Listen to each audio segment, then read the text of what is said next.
தமிழ்நாடு அரசியல் ஸ்பீக்டு இயர்னு சொல்லலாம். ஏன்னா இந்த ஒரு டேட்டை நீங்க யாருமே மறக்கக்கூடாது. ஏப்ரல் 23 தமிழ்நாட்டில் இருக்க ஒவ்வொரு மக்களோட ஓட்டு ரொம்ப இம்பார்ட்டன்டா இருக்க போகுது. மே 4 இதோட ரிசல்ட் வந்துடும். யார் ஜெயிக்க போறான்னு நம்மளுக்கு தெரிஞ்சிட போகுது.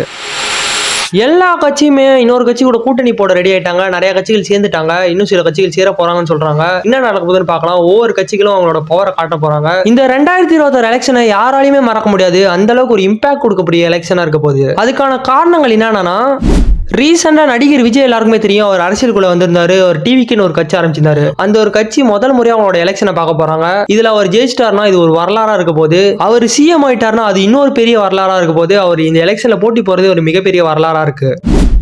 அடுத்து எந்த ஒரு கட்சி பார்க்க போறோம்னா திமுக. இந்த ஒரு கட்சியை பத்தி நம்ம சொல்லவே தேவையில்ல. இப்ப இவங்க தான் ஆட்சி செஞ்சுட்டு இருக்காங்க. இந்த ஒரு கட்சிக்கு ஒரு பெரிய சாபம் இருக்கு. அது என்ன சாபம்னா, ஒரு டைம் இவங்க எலெக்ஷன்ல ஜெயிச்சிட்டாங்கன்னா அடுத்த டைம் தோத்துறாங்க. அதனாலேயே இந்த ஒரு கட்சிக்கு இது ரொம்ப இம்பார்ட்டன்ட் ஒரு எலெக்ஷனா இருக்க போது. இவங்க ஏகப்பட்ட பெரிய கட்சி கூட கூட்டணி போட்டுருக்காங்க. தேமுதிக கூடயும் சரி, காங்கிரஸ் கூடயும் சரி, இந்த மாதிரி நிறைய பெரிய பெரிய கட்சி கூட இவங்க கூட்டணி போட்டிருக்காங்க. பார்க்கலாம் இவங்க ஜெயிச்சு வரலாறு படைக்கிறாங்களா இல்லையான்ட்டு.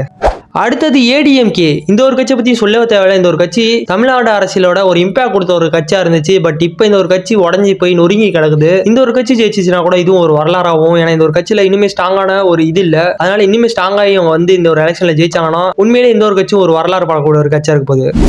இன்னொன்னு நாம் தமிழர். இந்த ஒரு கட்சியை பத்தியும் சும்மா சொல்லக்கூடாது. இந்த ஒரு கட்சியில தனித்திருந்து போட்டியிட போறாங்க. இந்த ஒரு கட்சியும் இந்த ஒரு கட்சியில இருக்க மக்களும் ரொம்பவே வெறியா இருக்காங்க இந்த ஒரு எலெக்ஷன்ல ஜெயிக்கணும்ட்டு. பார்க்கலாம் இந்த ஒரு கட்சியும் ஜெயிக்குதா இல்லையான்ட்டு. மீதி நான் எந்த ஒரு கட்சியை பத்தியும் பேச முடியாது. ஏன்னா மற்ற எல்லா கட்சியுமே மற்ற கட்சி கூட கூட்டணி இருக்கிறதுனால மெயின் கட்சிகளை மட்டும் தான் நான் ஃபோக்கஸ் பண்ணி பேசிட்டு இருக்கேன். உங்களோட கருத்துக்கள் என்னதுங்க? எந்த ஒரு கட்சி இந்த 2026 எலெக்ஷன்ல ஜெயிக்கும்னு நினைக்கிறீங்க? அந்த ஒரு கட்சியை கான்பாஸ்ட் பண்ணுங்க.